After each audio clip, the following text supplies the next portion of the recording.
இறந்தவரும் இருக்கிறவரும் விடுவிக்கிறவரும் கட்டுகளிலிருந்து விடுதலை வழங்குகிறவருமாகிய ஆண்டவர் இயேசு கிறிஸ்துவின் நாமத்தில் குருத்தோலை ஞாயிறை ஆசரிக்கும் அனைவரையும் வாழ்த்துகிறேன், வரவேற்கிறேன்.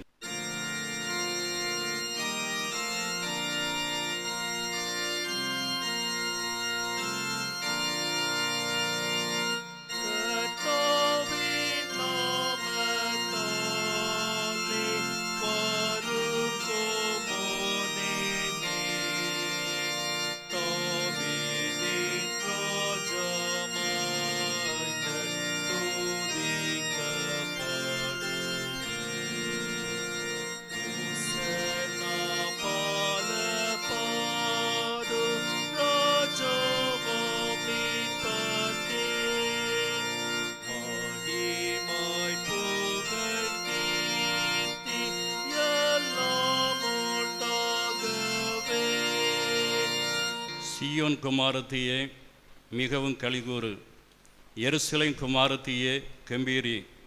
இதோ உன் ராஜா உன்னிடத்தில் வருகிறார். அவர் நீதி உள்ளவரும் இரட்சிக்கிறவரும் தாழ்மை உள்ளவரும் கழுதையின் மேலும் கழுதை குட்டியாகிய மறியின் மேலும் ஏறி வருகிறவருமாய் இருக்கிறார். திரளான ஜனங்கள் குருத்தோலைகளை பிடித்து கொண்டு அவருக்கு எதிர்கொண்டு போகும்படி புறப்பட்டு, ஓசன்னா, கர்த்தருடைய நாமத்தினாலே வருகிற இஸ்ரவேலின் ராஜா ஸ்தோத்தரிக்கப்பட்டவர் என்று ஆர்ப்பரித்தார்கள். நம்மை உண்டாக்கின கர்த்தருக்கு முன்பாக நாம் பணிந்து குனிந்து முழங்காற்படியிட கடவோம். வாருங்கள், ஜெபிப்போம். துதிக்கு பாத்திரராகிய ஆண்டவரே, உம்மை துதிக்கிறோம், ஸ்தோத்தரிக்கிறோம். குருத்தோலை திருநாள் ஆராதனையில் பங்கு கொள்கிறவர்களையும் மற்றவர்களையும் ஆசீர்வதிக்க வேண்டுகிறோம். இந்த ஆராதனையின் தொடக்கம் முதல் முடியும் மட்டும் கர்த்தர் எங்களை வழிநடத்த வேண்டும் என்று இயேசு கிறிஸ்துவின் மூலம் வேண்டுகிறோம். ஆமேன். ஆண்டவருடைய நாம மகிமைக்காக நாம் இணைந்து 129ஆம் ஞானப்பாடலை பாடுவோம். தயாள இயேசு தேவரீர் மாண்பாய் பவனி போகிறேன், வெள்ளோலை தூவி கூட்டத்தார் ஓசன்னா ஆர்ப்பரிக்கிறார் என்ற பாடலை இணைந்து பாடுவோம்.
நம்மை படைத்த ஆண்டவரிடம் நம் மீறுதல்களை முழங்காற்படியிட்டு அறிக்கை செய்வோம்.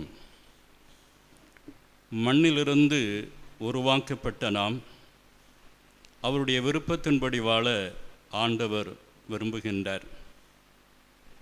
இறை விருப்பத்திற்கு எதிராக செயல்பட்டதை எண்ணி நாம் கடவுளிடம் மன்னிப்பு கேட்போம். படைப்பை நன்றாக கடவுள் படைத்தார். நம்முடைய கீழ்ப்படியாமை படைப்பை சீரழித்து விட்டதை உணர்ந்து ஆண்டவரிடம் மன்னிப்பு வேண்டுவோம். கொரோனா வைரஸ் பரவி வருகிற இக்காலகட்டத்தில் கொடிய இடுக்கணில் அகப்பட்டிருக்கிறேன். இப்போதும் நாம் கர்த்தருடைய கையில் விழுவோமாக. அவருடைய இரக்கங்கள் மகா பெரியது. மனுஷர் கையிலே விழாதிருப்பேனாக என்று தாவீது ஆண்டவரிடம் மன்னிப்பையும் இரக்கத்தையும் வேண்டியது போல நாமும் ஆண்டவரிடத்தில் மன்னிப்பையும் இரக்கத்தையும் வேண்டுவோம்.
இந்த குருதோலை ஞாயிறு ஆறுதலிலே பங்கு பெறுகிற நாம் உண்மையான மனசாட்சியோடும் தெளிந்த புத்தியோடும் நம்முடைய பாவங்களை ஆண்டோடு சமூகத்திலே நாம் மனத்தாழ்மையோடு அறிக்கை செய்திருந்தோம் என்றால் ஆண்டவர் அருளுகின்ற பாவ நிச்சயத்தை அவர்களால் நாம் பெற்றுக்கொள்வோம்.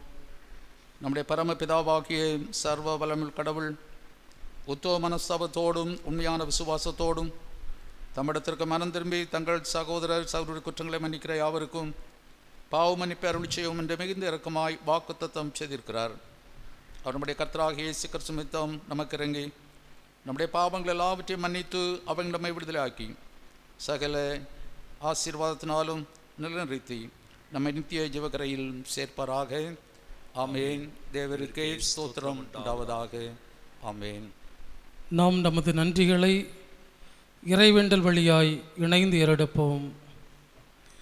நீ பயப்படாதே, திகையாதே, கலங்காதே, நான் உன் தேவன் என்னும் நம்பிக்கை நிறைந்த வார்த்தைகளால் எங்களை திடப்படுத்துகின்ற ஆண்டவரே, வாழ்வின் ஓட்டத்தை பற்றிய பயம், பதட்டம், அச்சம், அங்கலாய்ப்பு எங்கள் மனதில் நீங்காது ஒட்டி கொண்டிருக்கும் இக்காலச் சூழலில் நாங்கள் தவக்காலத்தின் பரிசுத்த வாரத்தின் குருத்தோலை திருநாளில் காணொளியின் வாயிலாக ஆண்டவரை இணைந்து ஆராதிக்கவும் இறைவனுக்கு இணைந்து நன்றி சொல்லவும் இரக்கமாய் இறைவன் தந்த இனிய ஓய்வு நாளுக்காக ஆண்டவருக்கு உள்ளத்தின் ஆழத்திலிருந்து நன்றி சொல்லுவோம். நானே உன் பரிகாரியான கர்த்தர் என்று வாக்குரைத்தவர், எங்களை வழுவாது கரம் பற்றி காப்பவர், தொல்லை, கஷ்டம், துன்பம், துக்கம் நிறைந்த இவ்வுலகில் அநாதி சிநேகத்தால் ஆண்டவர் எங்களை பராமரித்து பாதுகாத்து ஜீவனோர் தேசத்தில் சுகபத்திரமாய் சேதமில்லாமல் நம்மையெல்லாம் தன் சட்டங்களிலே பத்திரமாய் காத்து வருகிற ஆண்டவருக்கு உள்ளத்தின் ஆழத்திலிருந்து நன்றி சொல்லுவோம். ஆபத்து காலத்தில் துணையாகவும் பாழாக்கும் கொள்ளை நோக்கு தப்புவிக்கிற எங்கள் ஆண்டவரே, கொரோனா வைரஸின் தாக்கம் மனதளவிலும் உடலளவிலும் உளவியல் சார்ந்தும் எங்கள் நாட்டிலும் உலக நாடுகளிலும் கடும் பீதியையும் அச்சத்தையும் ஏற்படுத்தியுள்ளது. தடுப்பதற்காக செயல்படும் அனைத்து முன்னெச்சரிக்கை நடவடிக்கைகளையும் மருந்து கண்டுபிடிப்பு ஆராய்ச்சி ஈடுபட்டுள்ளவர்களுக்காகவும் உலக நாடுகளுக்காகவும் குறிப்பாக எங்கள் நாட்டின் தலைவர்கள், ஆட்சியாளர்கள், அரசு அதிகாரிகள், காவல்துறையினர்கள், மருத்துவர்கள், செவிலியர்கள், சுகாதாரத்துறையில் பணி செய்கிறவர்கள், தூய்மை பணியாளர்கள் முனைப்புடனும் வேகத்துடனும் ஒப்படைப்புடனும் தியாகத்துடனும் மக்கள் நல பணிக்காக தங்கள் கடமையை இந்தியாவிலும் உலக நாடுகளின் செயல் நினைத்து ஆண்டவரே உள்ளத்தின் ஆழத்திலிருந்து உமக்கு நன்றி சொல்லுகின்றோம்.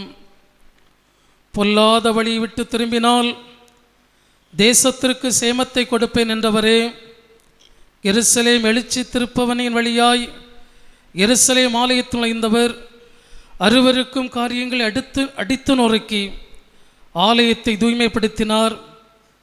தவக்காலத்தின் நிறைவு வாரமாகிய பரிசுத்த வாரத்தின் குருத்தோலை திருநாளில் எங்கள் உள்ளத்தை உமக்கு நீராக திருப்பவும் எங்கள் உள்ளம் இறைவன் வாழும் ஆலயமாக மாற எம்மை எல்லாம் தூய்மைப்படுத்தி ஆட்கொண்டு வழிநடத்துகின்றவரே, உள்ளத்தின் ஆழத்திலிருந்து உமக்கு நன்றி சொல்லுகின்றோம்.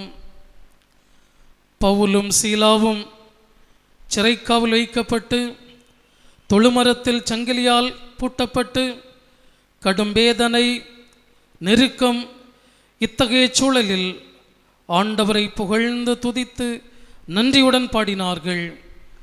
இன்றைய சூழலில் உலகத்தில் வாழும் ஒட்டுமொத்த மக்களும் முடங்கி போய் வேதனையின் உச்சத்தில் உள்ளார்கள்.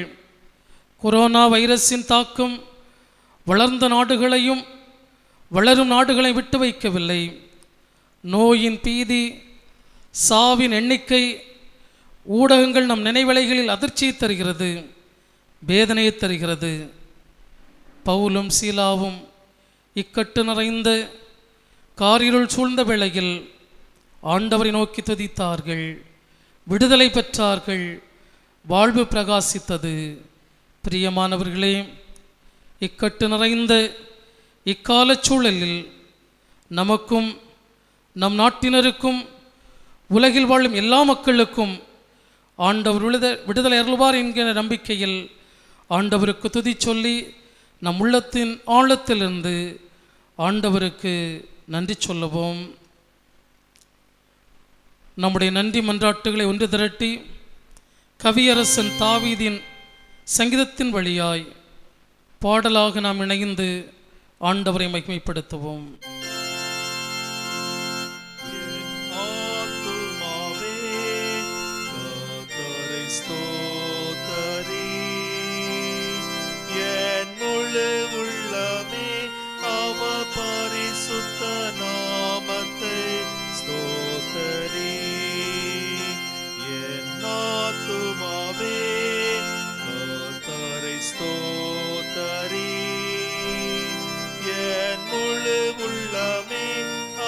பரிசுத்த நாமத்தை ஸ்தோத்தரி. அவர் செய்த சகல உபகாரங்களையும் மறவாதே. அவர் செய்த சகல உபகாரங்களையும் மறவாதே.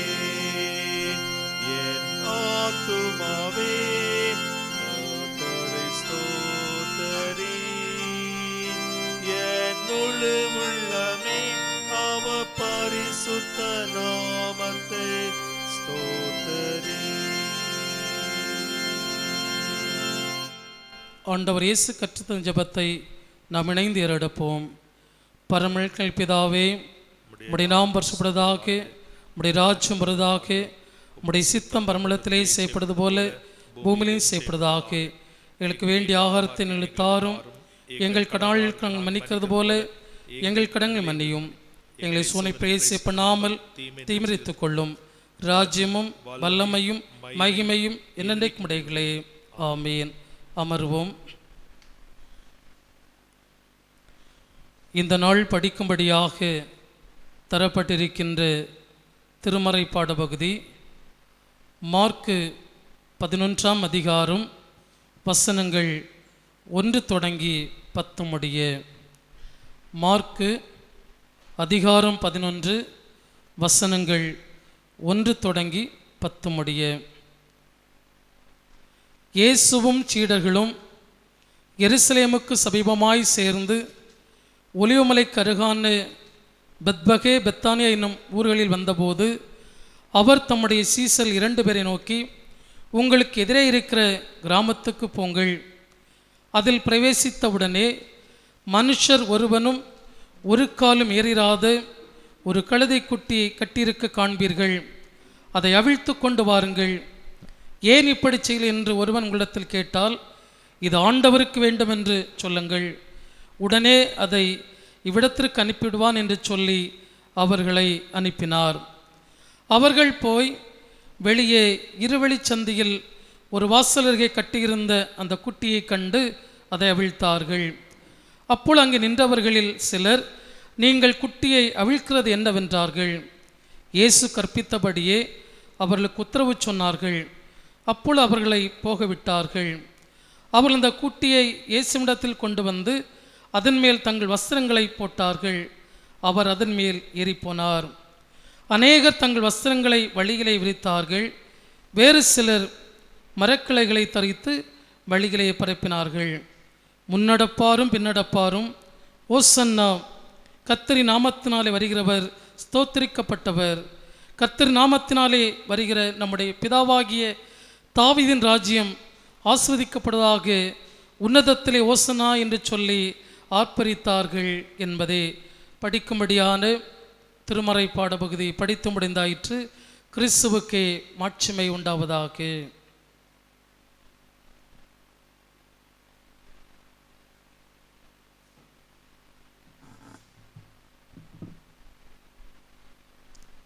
அமர்ந்தவாறு தலைவணங்கி வேண்டுதல் செய்வோம். பரிசுத்தமுள்ள எங்கள் ஆண்டவரே, பரிசுத்தமானது ஓய்வு நாளையும் காலை வேளைக்காக நாளுக்கு நன்றி சொல்கின்றோம். பரிசுத்தமான 2 நாட்களிலே 35வது தினத்தை குருத்தோலை ஞாயிறாக அனுசரிக்கும்படியாக ஆண்டவர் எங்களுக்கு திருவுளம் பற்றியிருக்கின்றீர். நாங்கள் உங்களுக்கு நன்றி சொல்கின்றோம். இந்த ஆராதனை வழியாக ஆண்டவர் என்று எருசலேமுக்கு நேராக பவனியாக சென்று பவனுடைய உள்ளார்ந்த நோக்கத்தை நாங்கள் புரிந்து கொள்ளவும், எங்களுடைய வாழ்வின் அனுபவத்தோடு அவர்களை இணைத்து பார்த்து உம்மோடு நாங்கள் உம்முடைய ராஜ்யத்தினுடைய நிறைவுக்காக பவனிக்க நீ கிருபை செய்ய வேண்டும் என்று ஆடுகின்றோம். உம்முடைய சத்தத்தை கேட்டவர்களாக உம்முடைய சித்தத்திற்கு எங்களை முற்றிலும் அர்ப்பணித்துக் கொள்ள எங்கள் ஆண்டவர் அருள் செய்ய வேண்டும் என்று எங்கள் ஆண்டவர் ரட்சகரமாக இருக்கின்ற இறைமகனை இயேசு கிறிஸ்துவின் திருப்பெயரில் மிகவும் பணிவோடு வேண்டுகின்றோம். ஜெபங்கேளும் ஜீவனுள்ள நல்ல பிதாவே, ஆமேன். பிதாவாகிய தேவனாலும் கர்த்தராகிய இயேசு கிறிஸ்துவினாலும் உங்கள் எல்லாருக்கும் கிருபையும் சமாதானமும் உண்டாவதாக.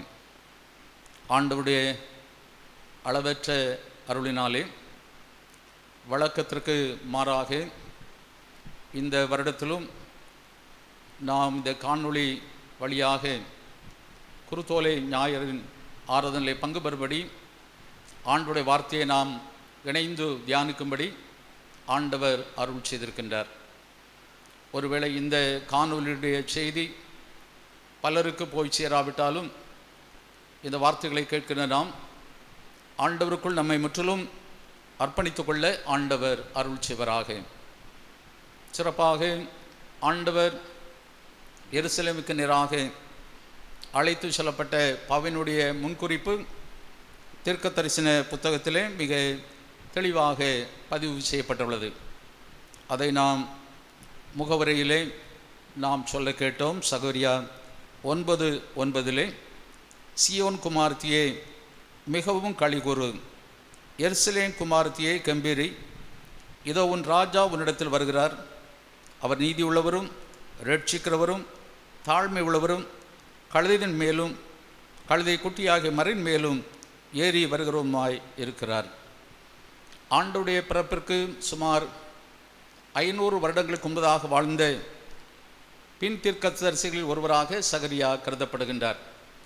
பழைய ஏற்பாட்டின் புத்தகத்திலே ஏசாயா தீர்க்கதரிசி புத்தகத்திலும் சகரியா தீர்க்கதரிசி புத்தகத்திலும் ஆண்டவருடைய வருகையை பற்றிய முன்குறிப்புகளை நாம் படித்திருக்கின்றோம், அறிந்திருக்கின்றோம். இந்த குருத்தோலை ஞாயிற்றினுடைய அடிப்படையான காரியம், ஆண்டவர் மேசியா என்பதை உலகம் ஏற்றுக்கொள்ள வேண்டும். மேசியா என்பதை ஆண்டவருடைய பெயரோடு இணைத்து அவருடைய சித்தத்தை நிறைவேற்ற வேண்டும் என்பதுதான். மேசியா என்பதற்கு கிரேக்க பதத்திலே சொல்லப்படுகின்ற பொருள் கிறிஸ்து என்பது. ஆண்டவர் பிறந்தபோது குறிப்பிடப்பட்டது இயேசு என்று பெயரிடுங்கள், ஏனெனில் அவர் தமது ஜனங்களின் பாவங்களை நீக்கி ரட்சிப்பார். ஆனால் ஆண்டவருடைய பணிகளெல்லாம் மேசியாவினுடைய சிந்தையோடு ஆண்டவருடைய ஆளுகையை உலகத்தில் நிறைவேற்ற வேண்டும் என்று சித்தத்தை கடைபிடித்தபடினாலே அவரை மேசியா என்று உணர்ந்து கொண்டார்கள். மேசியா என்று உணர்ந்து கொண்டவர்கள் எல்லாரும் ஆண்டவர் விரும்பிய காரியங்களை செய்தார்கள். மேசியா என்று ஏற்றுக்கொள்ளாதவர்கள் இவர் மேசியா அல்ல என்று சொல்வதற்கு எதிரடையான காரியங்களையும் செய்தார்கள். ஆனால் ஆண்டவர் தன்னுடைய வாழ்க்கையிலே முழுமையாக நம்பினார். அவர் சொன்னபோது மத்தேயு 5:17 நியாயப்பிரமாணத்தை ஆனாலும் தீர்க்கதரிசனத்தை ஆனாலும் நான் அழிக்கிறதற்கு வந்தேன் என்று எண்ணிக்கொள்ளாதீங்கள், அழிக்கிறதற்கு அல்ல நிறைவேற்றுவதற்கே வந்தேன் என்று ஆண்டவர் தன்னுடைய பணியை நிறைவேற்றினார். அவர் வாழ்ந்த நாட்களுடைய சமகாலத்தவராக யோவான் காணப்படுகின்றார். யோவான் ஏரோதினுடைய பல்வேறு தவறான நீதி நிறைவேற்ற காரியங்களெல்லாம் சுட்டி காட்டுகின்றார். ஏரோது தன்னுடைய ஆளுமையை அதிகாரத்தை பயன்படுத்தி இந்த யோவானை சிறையில் அடைத்து விடுகின்றார். யோவான் நினைக்கின்றார் ஒருவர் மேசியா வருவார், அவர் இவர்தானா என்று சொல்லி தன்னுடைய சீடத்திலே சொல்லி அனுப்புகின்றார். 2 பேர் சென்று யோவான் இயேசுவிடம் கேட்கின்றார்கள், வருகிறவர் நீர்தானா என்று சொல்லி. அதற்கு ஆண்டவர் ஆம் என்றும் சொல்லவில்லை, இல்லை என்றும் சொல்லவில்லை. அவர் செய்த அற்புதங்களையும் அடையாளங்களையும் சொல்லி அவர்களிடத்திலே பதில் சொல்லும்படியாக அனுப்புகின்றார். ஆண்டவருடைய பணியிலே அவருடைய வாழ்விலும் அவருடைய உபதேசத்திலும் மிகவும் வெளிப்படையாக நிறைவேற்றப்பட்ட காரியம் விடுதலை அல்லது மக்களுடைய வாழ்வு முழுமை பெற வேண்டும். சாத்தானுடைய அல்லது தீயோனுடைய ஆற்றலிலிருந்து கடவுளுடைய சித்தத்தின் படி மக்கள் முழு வாழ்வை பெற்றுக்கொள்ள வேண்டும் என்பதுதான் அவருடைய முழு மூச்சாக காணப்பட்டது. இன்று எருசலேமுக்கு நேராக அவர் செல்கின்ற பவனியிலே இந்த பவனின் வழியாக வெளிப்படுகின்ற உள்ளார்ந்த நன்மைகளை, எதிர்பார்ப்புகளை நாம் புரிந்து கொள்ள கடமைப்பட்டவர்களாக இருக்கின்றோம். ஆண்டவருடைய உபதேசமும் வாழ்வும் அவருடைய பணிகளெல்லாம் ஒன்றோடு ஒன்று பின்னி பிணைந்ததாக காணப்பட்டது. ஆண்டவர் தன்னுடைய சீடர்களோடு சொன்னதும், அவர் பிதாவோடு தன்னை ஒன்றுபடுத்தி கொண்ட காரியமும், பிதாவின் சித்தம் இந்த உலகத்தில் நிறைவேறுபடியாக தன்னை முற்றிலுமாக அர்ப்பணித்து கொண்டார். ஆண்டவர் சென்ற பவனுடைய உள்ளார்ந்த நோக்கம், அதனுடைய எதிர்பார்ப்பை நாம் நினைக்கின்ற போது சில உள்ளுணர்வுகளை நாம் புரிந்து கொள்ள முடிகிறது. முதலாவதாக விடுதலை உணர்வினை வெளிப்படுத்துகின்ற ஒரு பவனியாக இந்த பவனி காணப்பட்டது. இந்த பவனின் வழியாக சென்ற மக்கள் எல்லாரும் சொல்கின்றார்கள், ஓசன்னா ஓசன்னா என்று சொல்கின்றார்கள். ஓசன்னா என்பதனுடைய பொருள் save us now all redeem us now என்பது, எங்களை இப்பொழுதே ரட்சியும், வேறு வழியில்லை என்று சொல்கின்ற அளவிலே அந்த விடுதலை உணர்வினை வெளிப்படுத்துவதற்காக இந்த கோஷத்தை வெளியிடுகின்றார்கள். அன்பார்ந்தவர்களே, விடுதலை உணர்வுகளினாலே பற்பல மாற்றங்களும் பற்பல வளர்ச்சிகளும் பற்பல சீர்திருத்தங்களும் ஏற்பட்ட வரலாற்றை நாம் திருமறையிலே படிக்கின்றோம், சமூகத்தில் படிக்கின்றோம், உலக வரலாற்றிலும் நாம் பார்க்கின்றோம். குறிப்பாக திருச்சபையினுடைய வரலாற்றிலே 18ஆம் நூற்றாண்டிலே இங்கிலாந்து மற்றும் அமெரிக்கா போன்ற நாடுகளிலே கிறிஸ்தவத்தின் வழியாக ஒரு ஆன்மீக எழுப்புதல் தோன்றியது. அந்த நாட்களிலே ஆப்பிரிக்கா தேசத்திற்கு சென்று அங்குள்ள நல்ல உடல் வலிமை மிக்க ஆண்களையும் பெண்களையும் அமெரிக்க தேசத்திற்கு வேலைக்காக அல்லது அடிமைகளாக தோட்ட வேலைக்காக முதலாளிகளிடத்திலே கொண்டு விற்றவர்தான் ஜான் நியூட்டன் என்பவர். இந்த மனிதர் அன்று ஏற்பட்ட ஒரு ஆன்மீக எழுச்சியினாலே தொடப்பட்டவராக இருந்தபடினாலே இந்த ஜான் நியூட்டன் என்பவர் இந்த வியாபாரத்தை விட்டுவிட்டு பாதிரியாக படிக்க அவர் சென்று விடுகின்றார். பாதிரியாராக சென்று அவர் படித்து விட்டு வந்தபோது அன்று அமெரிக்க பாராளுமன்றத்தில் மிக முக்கியமாக சால்ஸ்பரி மற்றும் வில்பர் போஸ் ஆகிய 2 அங்கத்தினரோடு தொடர்பு உடையவர்களாக காணப்படுகின்றார். அவர்களும் இந்த எண்ணங்களுக்கு உட்பட்டு இந்த அடிமையினுடைய நிலைமைகள் மாற்றப்பட வேண்டும் என்று சொல்கிற உணர்வுடையவர்களாக காணப்பட்டபடினாலே இந்த அருமையான ஜான் நியூட்டன் தன்னுடைய விடுதலை உணர்வை அவர்களோடு பகிர்ந்து கொள்கின்றார். இந்த மக்கள் விடுதலை பெற வேண்டும் என்று சொல்கின்ற ஒரு சட்டத்தை அமெரிக்க நாட்டிலே ஏற்படுத்தி இந்த விடுதலை நிமித்தமாக அந்நிய நாடுகளிலிருந்து கொண்டு வரப்படுகிற மக்கள் அடிமை வியாபாரத்தை தடுத்து நிறுத்துகின்றார்கள். இந்த இருவர் தான் இந்திய நாட்டிலே மிஷனரியாக காணப்பட்ட ராஜாராம் மோகன் ராய், வில்லியம் கேரி ஆகியோர் இணைந்து உடன்கட்டை ஏறுவதற்காக உள்ள தடை சட்டத்தையும் இந்த அருமையான சால்ஸ்பரியும் இந்த வில்பர்போர்ஸும் தான் நிறைவேற்றியதாக வரலாறு சொல்கிறது. அன்பார்வர்களே, இந்த விடுதலை உணர்வினாலே ஒரு நாட்டின் வரலாறே, ஒரு நாட்டினுடைய மாற்றமே உருவானது என்பது வரலாற்றினுடைய உண்மையாக காணப்படுகிறது. இன்று ஆண்டவர் எருசலேமுக்கு நேராக செல்கிற போது மக்கள் எல்லாரும் ஓசன்னா, எங்களை இப்போதே ரட்சியம் என்று சொல்கின்ற வார்த்தை விடுதலையினுடைய உணர்வின் வெளிப்பாடு என்று சொல்லலாம். திருவசனத்தில் நாம் படிக்க கேட்ட மார்க்கு 11வது அதிகாரம் 10வது வசனத்தில், கர்த்தரின் நாமத்தினாலே வருகிற நம்முடைய பிதாவாகிய தாவீதின் ராஜ்யம் ஆசீர்வதிக்கப்படுவதாக, உன்னதத்தில் ஓசன்னா என்று சொல்லி அவர்கள் ஆர்ப்பரித்தார்கள். சத்தமிடவில்லை, அவர்கள் ஆர்ப்பரித்தார்கள். முழு வாஞ்சியோடு இந்த விடுதலை உணர்வினை வெளிப்படுத்தினார்கள். அன்பிற்குரியவர்களே, எருசலேமுக்கு நேராக பவனியாக சென்ற ஆண்டவர் நம்முடைய சொந்த இரட்சகர் என்று சொல்கிற விசுவாசத்திலே இந்த விடுதலை உணர்வு ஒவ்வொரு நாளும் நம்மை அவரோடு பயணிக்க செய்கிறது. இரண்டாவதாக, ஆண்டவர் எருசலேமுக்கு நேராக சென்ற இந்த விடுதலை பவனி நிமித்தமாக வேதனையின் உணர்வை உண்டுபடுகின்ற ஒரு பவனியாக காணப்பட்டது.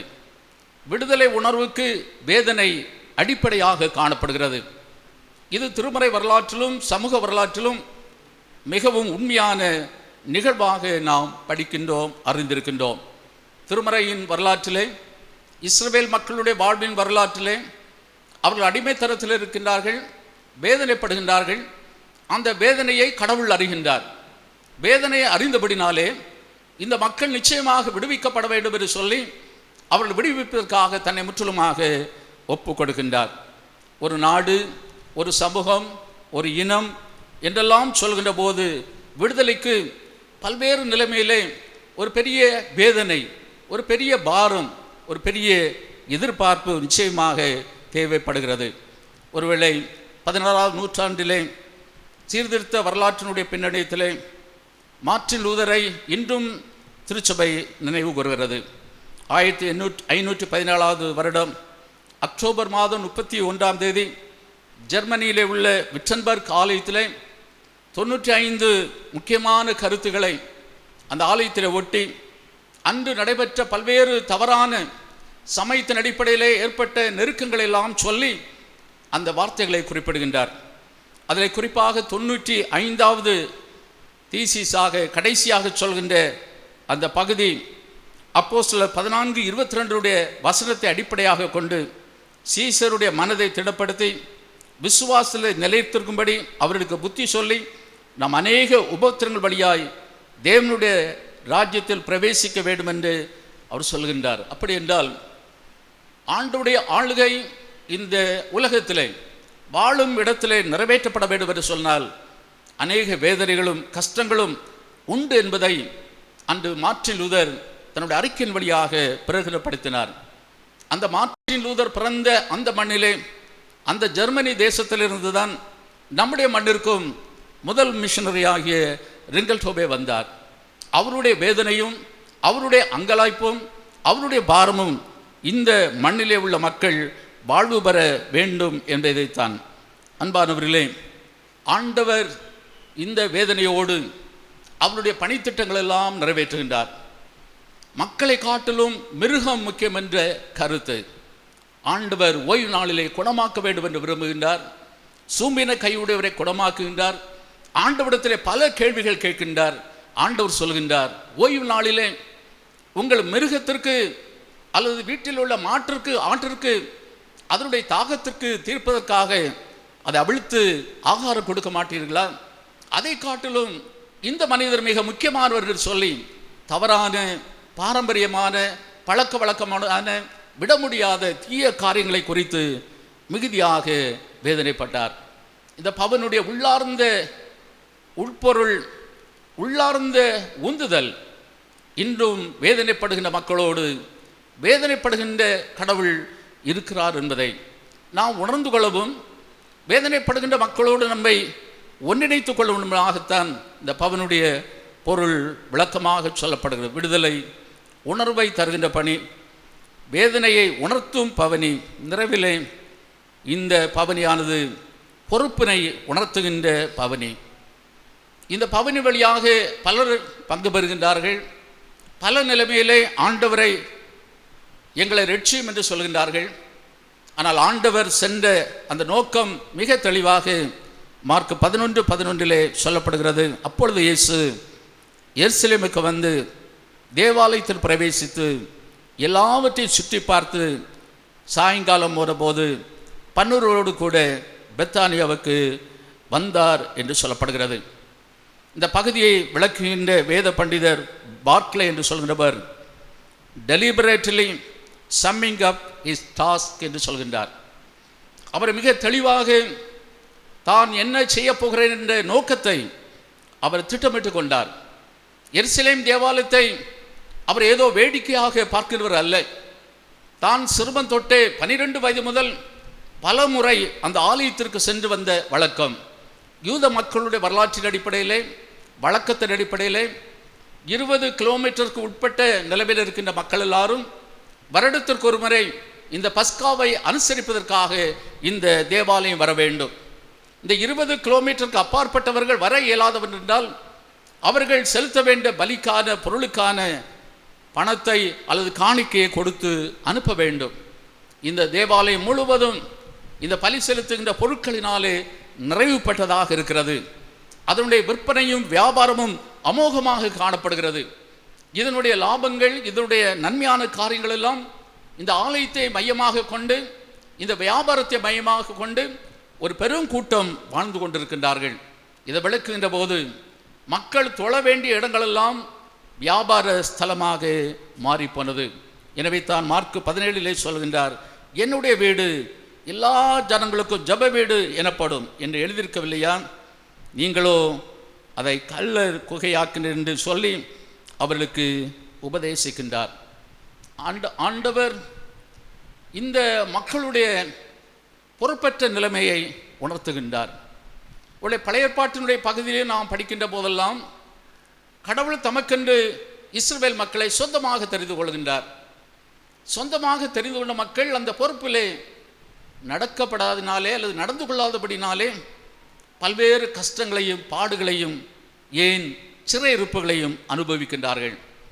புதிய ஏற்பாட்டின் பகுதியிலே இந்த தேவாலயம் கடவுளை தொழுகின்ற இடம் என்பதற்கு மறுப்பாக பணத்தை மையமாக கொண்டபடினாலே தான் ஆண்டவர் பொறுப்பற்ற அந்த சமய தலைவர்கள், அன்று காணப்பட்ட முக்கியமான சமூக அந்தஸ்துடையவர்களுக்கெல்லாம் ஆண்டவர் சொன்ன காரியங்கள் விருப்பமாக தெரியவில்லை. அன்பார்வர்களே, இந்த நாளிலும் கடவுளுடைய அழைப்பை நாம் உணர்ந்து பார்க்கவும், அந்த பொறுப்புக்கு உகந்தவர்களாக இருக்கின்றோமா என்பதையும் நாம் சிந்திக்க கடமைப்பட்டவர்களாக இருக்கின்றோம். இறைவன் இன்று பவனி வந்தால் என்று சொல்கின்ற அந்த கருப்பொருளிலே அறிவர் தாமஸ் தங்கராஜ் எழுதிய ஒரு பழைய பாடல் பலருக்கு நினைவுக்கு இருக்கலாம். அந்த பாடலிலே இறைவன் இன்று பவனி வந்தால் என்ன நடக்கும், என்ன சம்பவிக்கும் என்று சொல்கின்ற போது திருச்சபையை குறிப்பிடுகின்றார், சமூகத்தை கொடுக்கின்றார், ஜாதி இனம் எல்லாவற்றையும் சொல்கின்றார். சமயத்திலே புரட்சி வரும், எல்லா இடங்களிலும் அமைதி வரும் என்று சொல்லி அந்த பாடலுடைய மிக முக்கியமான கருத்துக்கள் சொல்லப்படுகிறது. அன்பானவர்களே, எருசலேமுக்கு நேராக ஆண்டவர் சென்ற பவனி வரலாற்று பூர்வமாக நிறைவேற்றப்பட்ட ஒன்று. அதிலே ஒன்றை நாம் கூட்டவோ குறைக்கவோ நம்மால் இயலாது. ஆனால் இந்த பவனின் வழியாக நாம் புரிந்து கொள்ள வேண்டிய செய்திகள், நாம் புரிந்து கொள்ள வேண்டிய அனுபவங்கள் என்னவென்று சொன்னால், ஆண்டவர் தீயோனை அல்லது பாவத்தை, சமூகத்தால் ஏற்றுக்கொள்ளப்படாத காரியங்கள் எல்லாம் மாற்றி கடவுளுடைய ஆட்சிக்கு இந்த உலகம் ஆயத்தப்பட வேண்டும் என்று சொல்கின்ற அளவிலே தான் ஆண்டவர் எருசலேமுக்கு நேராக இந்த பவனியை மேற்கொண்டார். இந்த பவனி வழியாக விடுதலை உணர்வும் வேதனையின் உணர்வும் ஆண்டவர் விரும்புகின்ற நிலைமையிலே நாம் ஒவ்வொரு நாளும் நம்முடைய பொறுப்புகளை நிறைவேற்றத்தக்கதாக இந்த பவனின் வழியாக நாமும் பயணிப்போம். ஆண்டவரே, எங்களை இதற்காக ரட்சியும். ஓசன்னா என்று சொல்வது ஒரு கோஷத்தினால் அல்ல, உணர்வின் அடிப்படையிலே ஆண்டவருடைய ஆளுகைக்காக, அவருடைய விடுதலையின் பதவிக்காக நாங்கள் அழைக்கப்பட்டுள்ளோம். அதை உணர்ந்து இந்த பரிசுத்தமான லெந்து நாட்களிலும் இந்த பரிசுத்த வாரத்தினுடைய ஆரம்ப நாளிலே எங்களை முற்றிலுமாக அர்ப்பணிக்கின்றோம் என்று சொல்கிற அர்ப்பணத்தோடு ஆண்டுடைய சமூகத்திலே முற்றிலுமாக அர்ப்பணிப்போம். ஆண்டுடைய நாமம் மகிமைப்படவும் அவருடைய ஆளுகை இந்த உலகத்தில் நிறைவேற்றப்பட ஆண்டவர் சிறிதும் பெரிதுமாக நம் ஒவ்வொருவரையும் பயன்படுத்துவராக. இறையாசி என்றும் நம் அனைவரோடும் தங்கி இருப்பதாக. ஆமென்.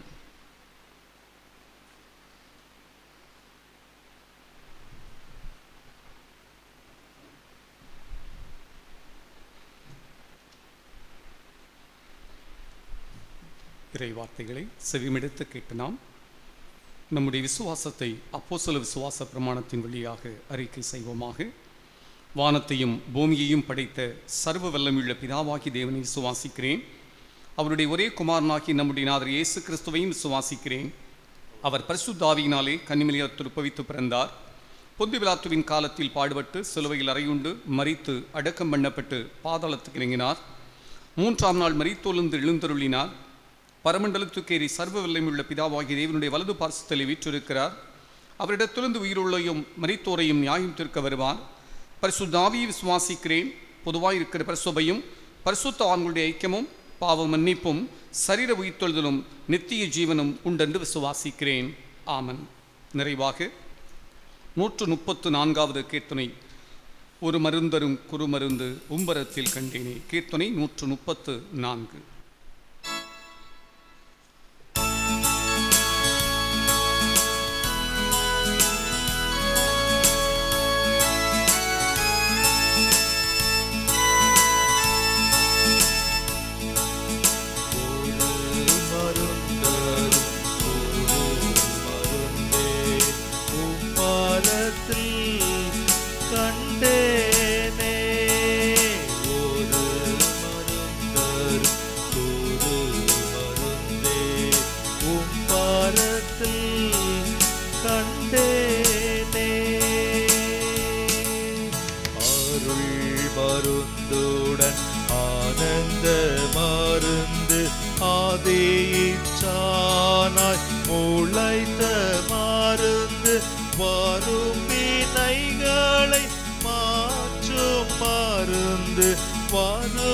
வறுமையுள்ளோர்க்கு வாய்க்க மருந்து, ஒரு மருந்தரும் ஒரு மருந்தே உம்பரத்தில் கண்டேனே. சிங்காரவானத்தில் செழிக்க மருந்து, ஜீவகனி மீதில் படர்ந்த மருந்து, மங்கையே வைப்பாவம் மாற்றும் மருந்து, வல்ல சர்ப்பமே மாய்த்த மருந்து, ஒரு மருந்தரும் ஒரு மருந்தே கும்பாரத்தில் கண்டேனே.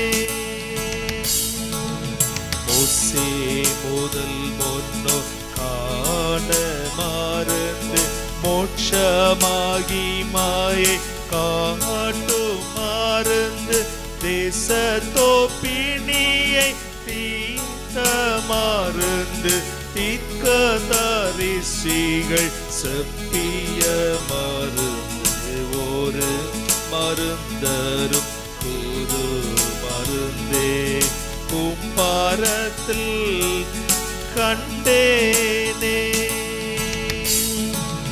தீராத குஷ்டத்தை தீர்த்த மருந்து, செவிடு குருடோமை தின்ற மருந்து, மானா தீரித்துவ மான மருந்து, மாதுவாய் உலகினில் வந்த மருந்து ஒரு மருந்தரும் கூறு மருந்தே பாரத்தில் கண்டேனே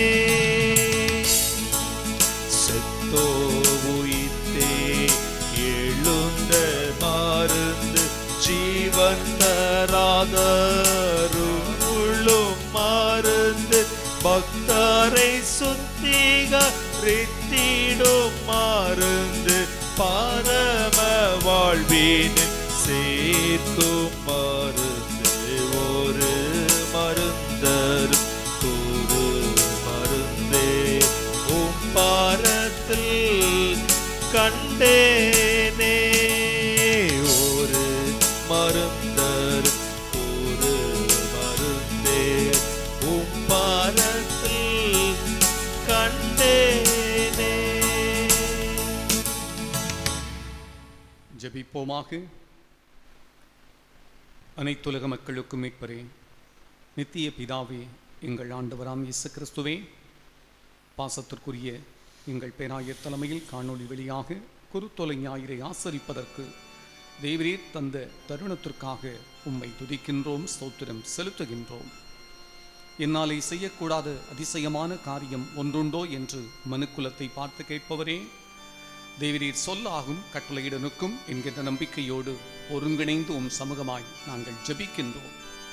மண்ணுயிரை காப்பவரே என்று பக்தன் யோபுவினால் அழைக்கப் பெற்றவரே, மரண வாசல்களிலிருந்து என்னை தூக்கிவிடுகிற கர்த்தாவே என்று சங்கீதக்காரனால் அழைக்கப் பெற்றவரே, உலக நாடுகளை கலங்க வைத்திருக்கின்ற, உலகில் வாழ்வோரை கவலைக்குள்ளாக்கி இருக்கின்ற கொரோனா வைரஸ் தொற்று நோய் முற்றிலுமாய் நீங்க ஒரு மனமாய் நாங்கள் ஜெபிக்கின்றோம். அடித்தாலும் காயம் கட்டுகின்றவரே, நெறிந்த நாளலை முறியாதவரே, மங்கி எறிகின்ற திரியை அணையாதவரே, தரைமட்டுமாய் எங்களை தாழ்த்துகின்றோம். தேசத்திற்கு சேமத்தை தருவேன் என்றீரே, சேமத்தை தந்துருளும் என்று உம் பாதம் பணிந்து மன்றாடுகின்றோம். ஆறுதலற்ற நேரங்களில் ஆறுதலை தந்தவரே, சமாதானமற்ற நேரங்களில் சமாதானத்தை தந்தவரே, பலவீனப்பட்ட நேரங்களில் சுகபலனையும் ஆரோக்கியத்தையும் தந்தவரே, என்று மட்டும் பரவி வருகின்ற வைரஸின் தாக்கம் கட்டுப்படுத்தப்பட உலக நாடுகளில் எடுத்துக்கொள்ளுகின்ற எல்லா முயற்சிகளையும் பிரயாசங்களையும் தேவரீர் வாய்க்க செய்ய வேண்டும் என்று மன்றாடுகின்றோம். பாதிக்கப்பட்டோர் சுகம் பெறும்படிக்கு இரவென்றும் பகலென்றும் பாராமல் மருத்துவத்துறையில் பணிபுரிகின்ற மருத்துவர்களுக்காக, செவிலியர்களுக்காக, உடன் பணியாளர்களுக்காக, சுகாதாரத்துறையில் பணிபுரிவோருக்காக, துப்புரவு பணியாளர்களுக்காக ஒருங்கிணைந்து நாங்கள் ஜெபிக்கின்றோம்.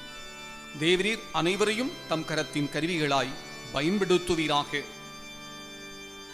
சிகிச்சை தருகின்றவர்களில் எவரும் பாதிக்கப்பட்டு விடாதபடி தேவரீர் கிருபையாய் காத்தருள ஒருங்கிணைந்து ஜெபிக்கின்றோம். தற்காப்பு நடவடிக்கைகளை முடுக்கிவிட்டிருக்கின்ற இந்த சூழ்நிலையில் உலகில் வாழ்வோர் அத்துணை பேரும் அரசு காட்டுகின்ற வழிகாட்டுதலை மனதில் கொண்டு தனித்திருக்கவும், விழித்திருக்கவும், தொற்று நோய் பாதிப்புக்கு ஆளாகாதிருக்கவும் உணர்வுள்ள இருதயத்தை ஆண்டவர் தந்துள்ள ஒருங்கிணைந்து நாங்கள் ஜெபிக்கின்றோம். சென்று போன காலங்களிலெல்லாம் நெருக்கத்தினின்றும், மன அழுத்தத்தினின்றும், சுகவீனங்களினின்றும், பலவீனங்களினின்றும் எங்கள் முன்னோர்களை விடுவித்தவரே, பகலிலே மேகஸ்தம்பமாக, இரவிலே அக்னி ஸ்தம்பமாக எங்கள் முற்பிதாக்களை வழிநடத்தினவரே, இன்று மட்டும் அது வல்லமை குறைந்து போகவில்லை என்கின்ற நம்பிக்கையோடு நாங்கள் ஜெபிக்கின்றோம். யோபுவையும் யோபுவுக்குண்டான எல்லாவற்றையும் வேலிடைத்து காத்தவரே, உலக நாடுகளையும் எங்கள் தேசத்தையும் எங்கள் தேசத்தில் வாழ்வோரையும் தேவரீர் பரவி வரும் வைரஸின் தாக்கத்தினின்று வேலிடைத்து பாதுகாத்துள்ள மன்றாடுகின்றோம். அத்துணை பேரின் ஜெபங்களையும் கேட்கவே கேட்டு அனுகூலமான சூழ்நிலையை தேவரீர் ஏற்படுத்தி தரும்போது மெய்யாய் தேவனங்களுக்கு செவி கொடுத்தார். எங்கள் ஜெபத்தின் சத்தத்தை கேட்டார். எங்கள் ஜெபத்தை தள்ளாமலும் தமது கிருபையை எங்களை விட்டு விலக்காமலும் இருந்த தேவனுக்கு ஸ்தோத்திரம் உண்டாவதாக என்று வசனத்தின்படியே உம்மை துதிக்கவும் ஸ்தோத்திரம் செலுத்தவும் அனுக்கிரகம் செய்தருளும், ஆசீர்வதித்தருளும். மீட்பர் இயேசு கிறிஸ்துவின் அதிகாரமுள்ள நாமத்தில் ஒருங்கிணைந்து ஜெபிக்கின்றோம். எங்கள் ஜெபம் கேளும், பதில் தாரும் பரிசுத்த பிதாவே.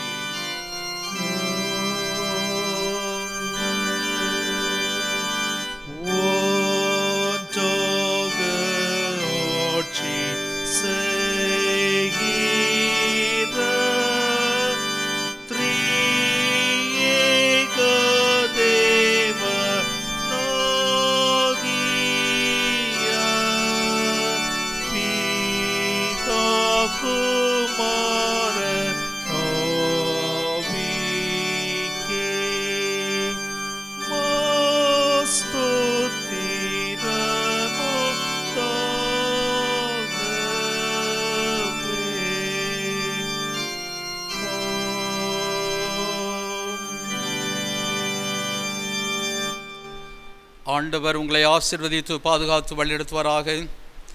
ஆண்டவர் தமது முகத்தை உங்கள் மேல் பிரசன்னமாக்கி உங்களுக்கு சமாதானம் கட்டளிடுவாராக. ஆண்டவர் தமது முகத்தை உங்கள் மேல் பிரகாசிக்க பண்ணிக்கை உங்களுக்கு கிருபை செய்வராக. நம்முடைய ஆண்டவராக இயேசு கிறிஸ்துவின் கிருபையும் பிதாவாகிய தேவனுடைய அன்பும் தூயாவியானுடைய ஐக்கியமும் நம்மோடு கூட இன்றும் என்றும் இன்று சதா காலங்களிலும் நிறைவாய் தங்கியிருப்பதாக.